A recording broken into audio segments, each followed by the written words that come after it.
মানবতা গ্রুপের পক্ষ থেকে সকলকে নমস্কার। মানবতা গ্রুপ সকল অসহায় মানুষের পাশে আছে এবং থাকবে। আমরা মানবতা গ্রুপ থেকে চাই সকলে মানবতার একটা দৃষ্টান্তমূলক জায়গা তৈরি করুন। আজ মানবতা গ্রুপ এক অসহায় পরিবারের পাশে যাবে। একজন বৃদ্ধ মহিলা যিনি প্যারালাইসিস হয়ে 10 মাস পড়ে আছেন, তার স্বামীও চোখে ভালোভাবে দেখতে পায় না, তার সন্তানেরা তাকে দেখে কিন্তু তারাও পেরে ওঠে না, তাদের আর্থিক অবস্থা খুব খারাপ। আমাদের ঢাকুরের সঞ্জয় ভৌমিক বলে একটা দাদা আছে, দাদার মাধ্যমে দাদা আমাদের মানবতা গ্রুপের কথা শুনেছে, লোকমুখে জেনেছে। দাদা আমাদের ওই বাড়িতে যাওয়ার ঠিকানা দেয়, আমাদের সঙ্গে যায়। আমরা ও বাড়ির পরিস্থিতি চলুন গিয়ে দেখি কেমন আছে।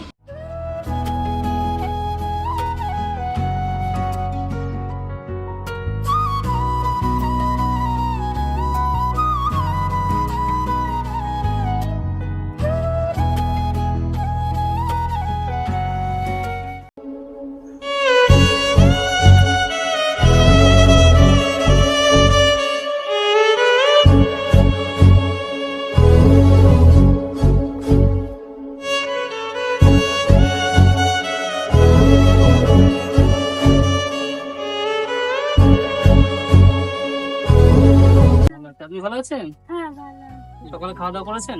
হ্যাঁ, খেয়েছি। আপনার কতদিন ধরে এই সমস্যাটা? 10 মাস। 10 মাস। 10 মাস। চলছে কি করে এখন? আমি কখন ওষুধ খাই, এখানে থাকি, আর ওষুধ খাই, আর প্রেশার ওষুধ খাই, আবার ওষুধও খাচ্ছি।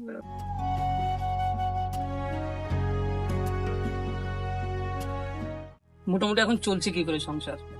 এই ছোট ছেলে বড় ছেলে সবাই খেতে দেয়, এদিকে কম দেখে, চোখে কম দেয়। হুম। আপনার স্বামী? হ্যাঁ,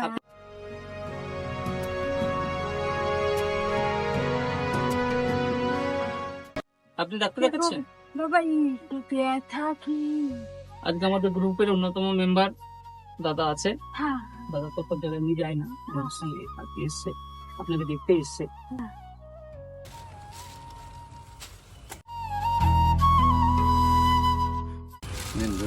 আপনার জন্য একটা নাইটি আছে আর আমার জন্য একটা লুঙ্গি আছে, এনেছি একটু ডাল আর একটু তেল আছে।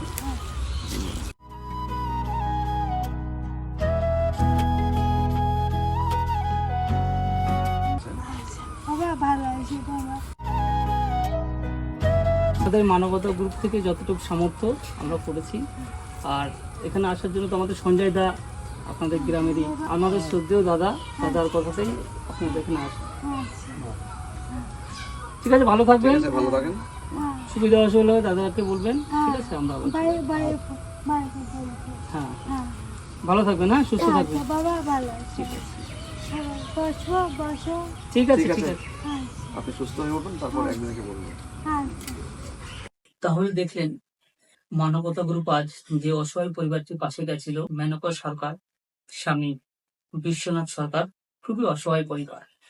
তাদের পাশে সবাই সে একটু দাঁড়ান, তারা একটু স্বস্তি নিঃশ্বাস নিয়ে, তারা আমাদের মাধ্যমে, আমাদের সাধারণ যেসব মানুষ আছে তারা সকলে যদি একত্রিত হয়ে তাদের পাশে আমরা থাকতে পারি বা নিজেদের মধ্যে একটা মানবতা জায়গা তৈরি করতে পারি, তাদের কষ্ট কিছুটা হলেও কম করতে পারবো।